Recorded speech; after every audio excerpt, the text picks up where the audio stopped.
big show. My name is Michael, and you are listening to Ask a Boudoir Photographer. That's me. Me. Welcome to the show. Happy after summer. It's hard to believe now everything is grocery store, everything is fall. Going to the stores, everything is fall. Halloween. Where did summer? Like last week it was summer. Now all of a sudden it's officially like fall season. But whatever. For me it's back to boudoir. I kind of have the summers off. Do mostly beach stuff in the summer with families, and that's done. Wrapped up this year. Got wrapped up early this year. And back to my brides. Just sending out today. My Christmas session emails are going out tonight. Getting ready for Christmas. Booking some people for the fall. And it's back to boudoir for me. So my little break is over. Now I'm back to my main business. Had a busy week this week. Doing my show today. So here we are. And if I didn't say, my name is Michael. I am a woman's photographer from New Jersey. I have been a professional woman's photographer now for over 15 years. I've worked with hundreds and hundreds of women. And on this show, what we're doing is answering questions for you, because it's not so simple. Finding a woman's photographer isn't so easy. There are a lot of pitfalls. So we're here to make sure your process goes smooth. You don't get any unexpected surprises. And you walk away with beautiful pictures that you can enjoy for years. Because if you've listened to any episodes of this show, you know there are landmines all over the place. And in boudoir photography, things are not always what it seems. So here we are, answering some questions for you. So thanks for stopping by. And our question for this week is, hey, what are some questions you should ask any boudoir photographer before booking with them? So this is a great question, and there is a long list of questions you should ask. Today we're just going to talk about 3. You should never just book a boudoir photographer. I don't want to use the word interrogate, but if you haven't interrogated them, you should always be asking them a whole bunch of questions. You can never assume just because someone advertises himself as a pro, as I'm doing my little finger quotes here, that means anything. It means nothing. So you always have to talk to them. And today we're going to talk about a few questions. And there are many, like I said, but we're just going to do 3 that you should always ask someone before you book with them. It's vital. You don't want to wind up in a situation that's not quite what you expect it to be. So we're going to chat about this for a minute. Don't know how long this is going to go. Try to keep these episodes shorter, but as you've seen, that always doesn't work out. I start yapping, and then before you know it, it's 15 minutes, 20 minutes, 30 minutes. But this is important information, and I'm excited to talk about it and get this out to everybody to listen to and share. So, under that main topic today of should you ask any boudoir photographer questions, the answer is yes. And today there's going to be 3 that you should ask anybody for booking with them. And sub question number 1 is, well, how long have you been a boudoir photographer? This is really important. Because let me tell you, it could literally be that the person you see on their website or that you're talking to, like 3 weeks ago, was literally an MLM babe, boss babe, girl power, and then suddenly decided to become a boudoir photographer, like overnight. And now they're out there advertising, calling themselves a pro, and they have no experience, no technical ability. It's just not a good situation. And you're just like, Mike, that's kind of crazy. And I'm like, you're right, but that's what happens. It's what happens in women's photography. It's ridiculous. And that would never kind of happen in any other universe. And I always use like a guitarist as an episode, you would never wake up one day and decide, geez, I want to be like a pro guitar player and get in your car and drive down to your local guitar store and walk in and say, I want the most expensive guitar you have. I want the one that Eddie Van Halen used, and spend a bunch of money and come home and suddenly call yourself a pro guitar player. Like I'd be talking to my friends. I'd be like, Debbie, guess what? Now I'm a pro guitar player. She'd be like, what are you talking about? You don't even know anything about playing in the guitar. Yeah, but I bought a really expensive guitar, and now I'm calling myself a pro. You're like, what are you on? You need medication? What's wrong? You bang your head on something? But this is exactly what happens in the world of women's photography all the time. One week, MLM boss babe. Next week, they're calling themselves pro boudoir photographers, and they're fixing lives. They're changing lives. I'm changing lives. Changing your life. Women's photographer. I'm changing your life. So, they're never going to tell you this. And I've seen it, and I've talked about these examples before. I've heard it from customers. I've heard it, and I haven't done bridal shows in a million years, but I remember being at a bridal show once, which was kind of depressing because all the people were coming over and looking at my stuff, and I remember people going, oh, I wish my session looked like that, and I wish mine was supposed to look like this, and you'd hear these horror stories of people going with these photographers, not asking questions, and not that you're like in physical danger, but it's just a mess. The picture looked good. And I remember the one woman telling me I couldn't even give this to my future husband on my wedding because it was so horrible. It's what's going to happen.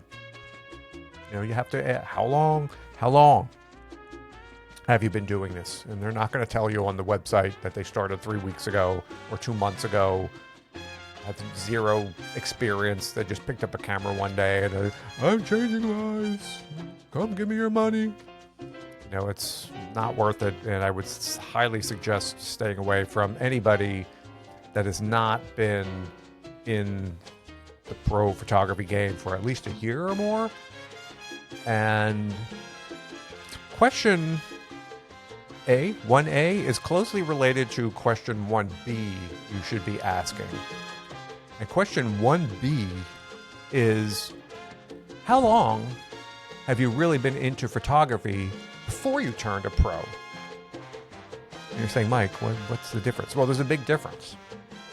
And here's the thing about photography, any kind of photography, not just like women's photography, but let's roll it back. Remember talking about playing guitar or being a guitar player? Like when you get a hobby like that, whether it is painting or playing a guitar, you know, people find joy in doing this. They really like it, right?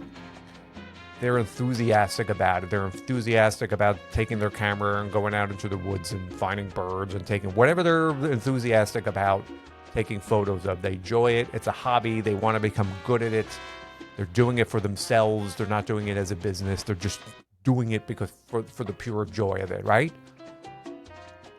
So anybody who really wants to become very special in photography initially starts doing it because they just enjoy the art part of it. They enjoy creating beautiful photos, which is not simple. There are levels. There are many levels.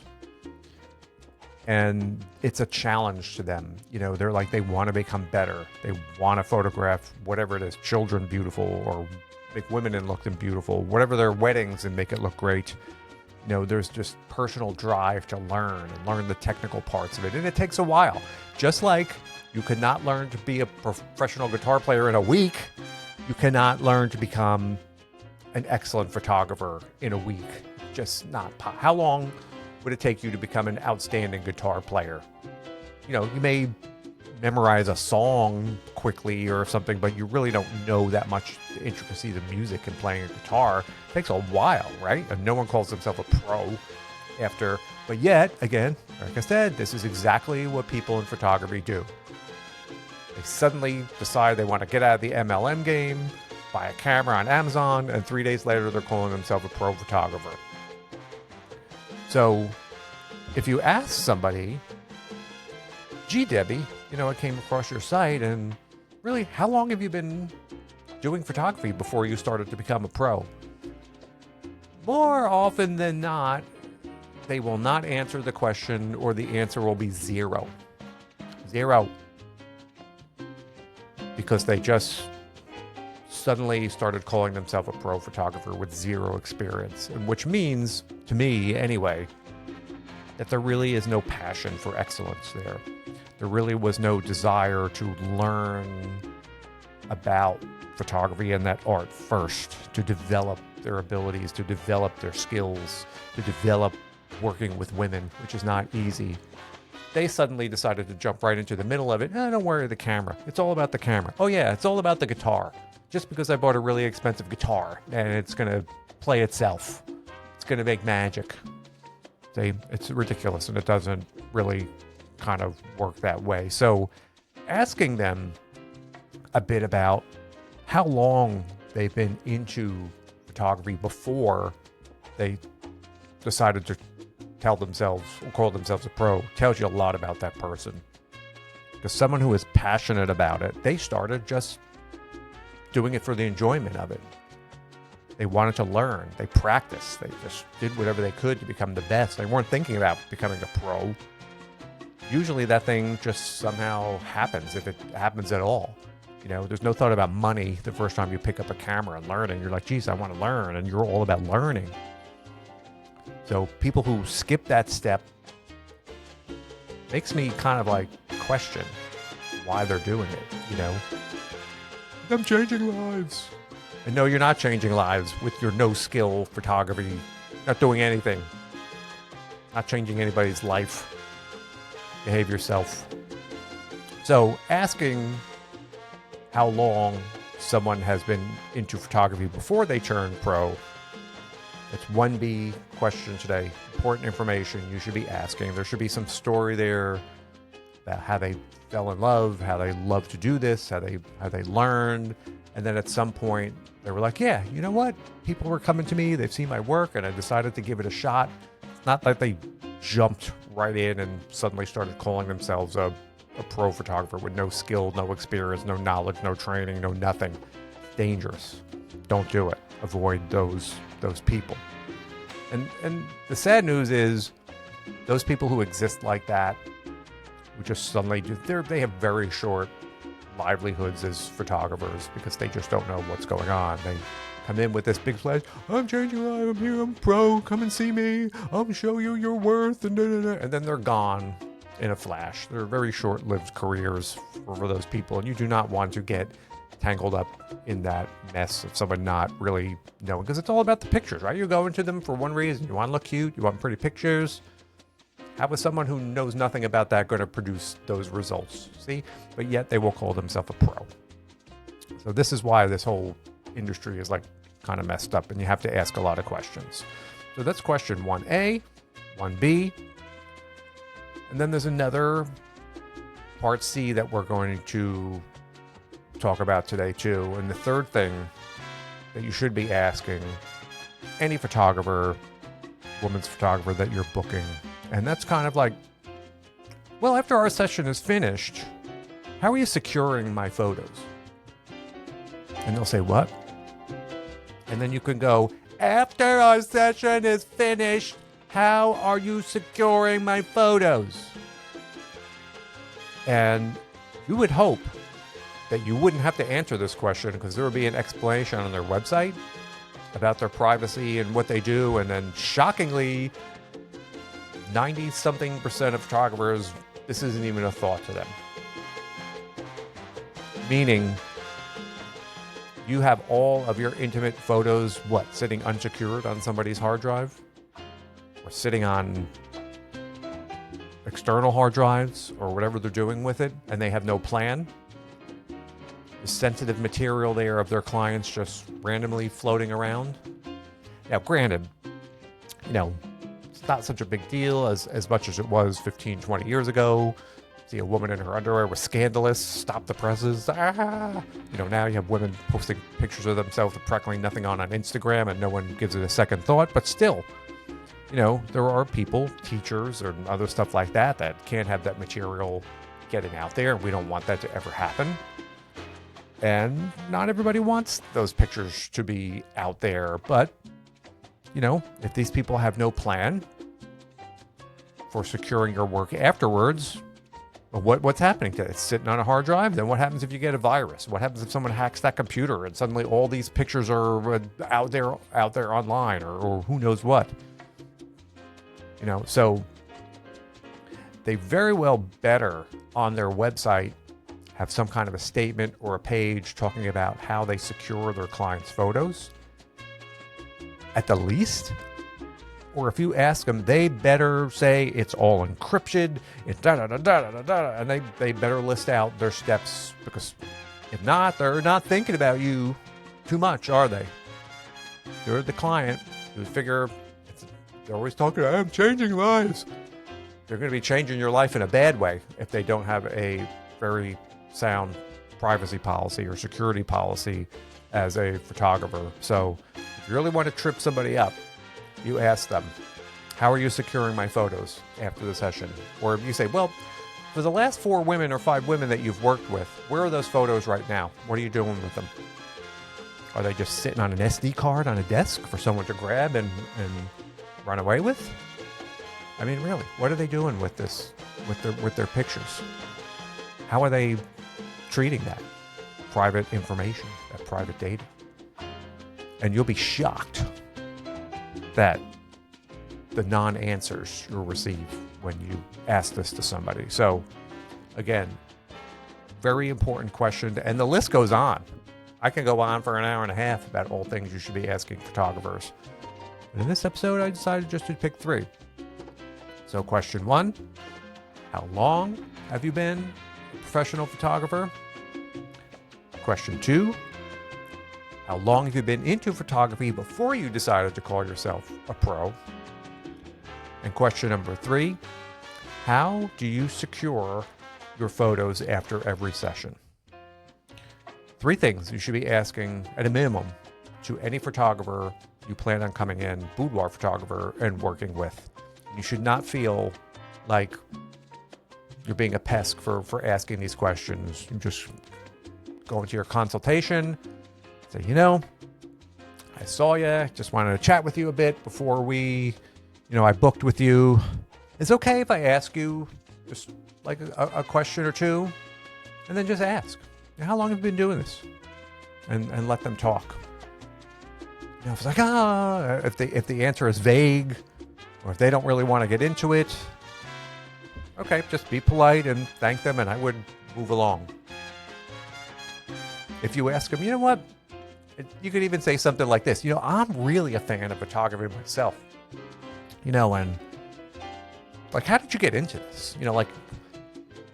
How did you, how long have you been into photography before you decided to become a pro? Just be conversational and ask them a question like that. And again, they're like, and if there's no answer again, big red flag in my book. And continue with your other questions, thank them, but I would not proceed with that photographer if there's no backstory to how they got into doing what they're doing. And again, because it means they really weren't into photography as an art form. They just went into it for a narrative or just for some kind of a business. And there's nothing wrong with growing that into a business. But if someone isn't passionate or doesn't have an interest in learning that, it's like opening a restaurant and you don't know how to cook and you just suddenly go ahead and do it. It's just not a good start. And I certainly wouldn't work with somebody who didn't have that as a hobby or an interest for a while before. And it may not even be boudoir related. And that's okay. They could say, I got a puppy, and then I really wanted to, and I was taking a lot of pictures of this puppy, and I really wanted to learn, and there may be a whole story involved. And as long as there's some kind of interest in photography, you just want to hear them talking about that.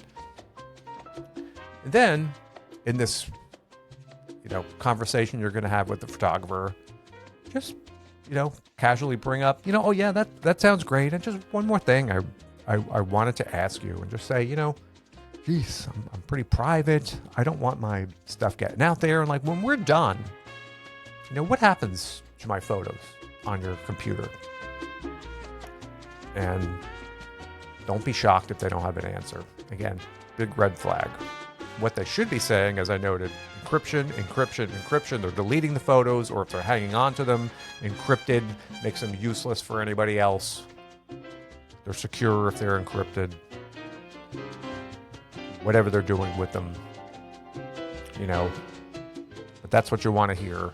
And if they have no explanation or no answer, or they, oh yeah, well, don't worry about that. So now, again, like another red flag. So that's why we're doing this show, because it's not so simple. People jump into this business without really knowing what they're doing. They rope women in, don't ask questions. And it's not that you're necessarily in a physically harmful situation, but it's not going to turn out good. Everybody has this idea that they're going to get these cute pictures and stuff like that. And just like for your wedding, you would not hire a guitar player with no experience who calls themselves, yeah, well, I just started last week. I don't think that's going to work out at my wedding. But if someone is a woman's photographer, boudoir photographer, yeah, I started like a week ago. Okay, I need to work with you. You wouldn't do that with anything else. So don't do it with a boudoir photographer who started 2 weeks ago and had no prior experience. It's not going to turn out good for you. It's not going to be a good situation.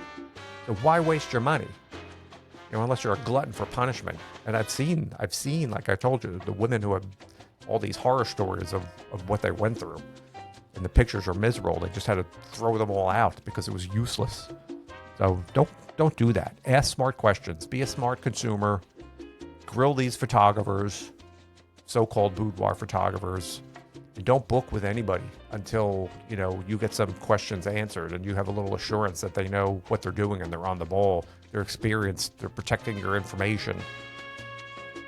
There's a million other questions. Where are you doing these sessions? And I don't even want to get into it because we could be here for an hour, like I said. But you can see there's a lot to this, and it's not so simple. So, what do you think? Am I right? Of course I'm right. That's what we're doing this show for. And hopefully you're driving along and listening to this, and you're sitting up a little bit in your car, and you're like, geez, I never thought about that. He's right. He's crazy, but he's right. I'm going to ask. I hope you do. So hopefully, like I said, this gives you a little bit of knowledge, a little bit of information that you should be asking for a boudoir photographer. This is before you book with them. Do not give any money or sign any contracts before you grill your boudoir photographer with these questions. I know in the 2020s or whatever year we're in that people don't want to talk to other people, but for your own sake, do it. Go on, I was just with Zoom with somebody, do a Zoom, do a FaceTime, call them on the phone, put, 15 minutes of effort into chatting with this photographer to get a sense of what they're doing and ask these questions, among others. So you wind up having a good time and getting a good experience with them. We don't want you to have a bad experience. So that's why we're doing what we're doing. So that's this week's show. A couple of important questions. Are you going to ask? I'm going to check. I'm looking at you. I'm looking at you. Everybody should be asking. Jotting that down. If you have to replay this episode, because I'm going to check up on you. If I find that you've reached out to a photographer and didn't ask these questions, I'm going to smack you. Smack. That's what I'm going to do. You just didn't ask. So we're just doing it for the benefit of everybody here. So that's the show for this week. Thanks everybody for listening. It's a good topic to talk about. And as usual, if you have a question you want answered, you can reach out to me on my website. I think you could leave comments on Spotify on podcasts and I'll see it, or on the YouTube, you can leave it and I'll see it. I'll put these questions in a future show. I like hearing your stories. It's fun to listen. So there we go. So thanks to you for stopping in this week. And I'm out of here, and I will talk to you next week, everybody. See ya.